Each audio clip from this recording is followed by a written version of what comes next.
નમસ્કાર મિત્રો, આપણે સૌ જાણીએ છીએ કે સરકારી યોજના માટે આધાર કાર્ડ લિંક કરવું ફરજિયાત છે. ઘણીવાર સરકારી સહાયતાના પૈસા અટકી જાય છે, વિદ્યાર્થીઓના પેન્શન અટકી જાય છે, ક્યારેક વૃદ્ધ પેન્શન અટકી જાય છે, રેશન કાર્ડ બંધ થઈ જાય છે, યોજનાના પૈસા અટકી જાય. એવી પરિસ્થિતિમાં લોકોને પ્રશ્ન ખૂબ જ મૂંઝવતો હશે કે મારા પૈસા કેમ અટકી ગયા.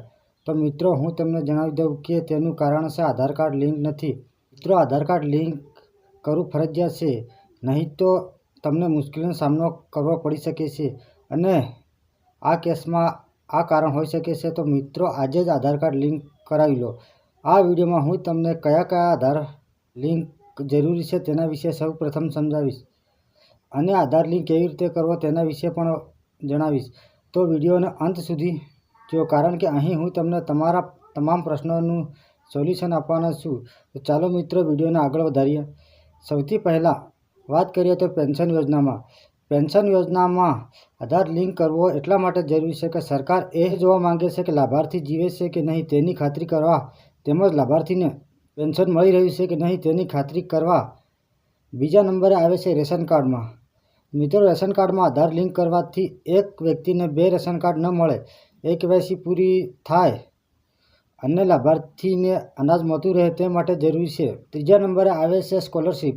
મિત્રો, સ્કોલરશિપ વિદ્યાર્થીના ખાતામાં સીધા પૈસા આવે તેમજ ખોટી એન્ટ્રી અટકે એ માટે લિંક કરવો જરૂરી છે. મિત્રો, ચોથા નંબરે આવે છે ખેડૂત યોજના માટે. અહીં PM કિસાન જેવા લાભ, આ ખેડૂત સહાય તેમજ પાક સહાય માટે આધાર લિંક જરૂરી છે. પાંચમા નંબરે પશુપાલન યોજનામાં ગાય, ભેંસ, બકરી જેવી સહાય યોજનાઓ તેમજ સહાયની સીધી રકમ બેંકમાં મળે તે માટે.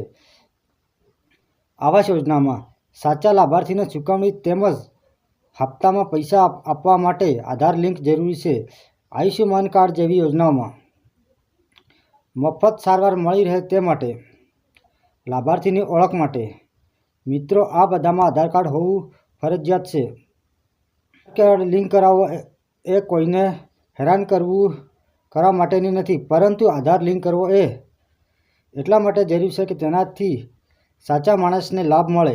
પૈસા અટકે તેનાથી સાચા માણસને લાભ મળે છે અને પૈસા અટકે નહીં. જે પ્રકારના ફ્રોડ થાય છે તે પણ સદંતર બંધ થાય. જો આધાર કાર્ડ લિંક ન હોય તો તમારું પેન્શન અટકી જાય, દુકાનદાર રેશન આપવાનું બંધ કરે, સ્કોલરશિપના પૈસા જમા નથી થતા, ખેડૂત યોજનામાં પૈસા આવતા નથી, આધાર નોટ વેરીફાઈ બતાવે, પશુપાલન યોજનામાં સહાય રકમ મળતી નથી, ફાઇલ પેન્ડિંગ બતાવે, આવાસ યોજનામાં ઘર માટેનો હપ્તો અટકી જાય, આધાર લિંક થયા પછી જ પેમેન્ટ રિલીઝ થાય, આયુષ્યમાન કાર્ડમાં આયુષ્યમાન કાર્ડ એક્ટિવ થતું નથી, હોસ્પિટલનો લાભ મળતો નથી. મિત્રો, જેમ ATMમાં પિન વગર પૈસા મળતા નથી, તેમ આ યોજનાઓમાં KYC વગર પૈસા અટકી જાય છે. મિત્રો, હવે આપણે આધાર લિંક કેવી રીતે કરો તે વિશેની વાત કરીએ તો સૌપ્રથમ તમારે આધાર લિંક કરવા માટે કઈ યોજના માટે ક્યાં જવાનું રહેશે તે વિશે વાત કરીએ.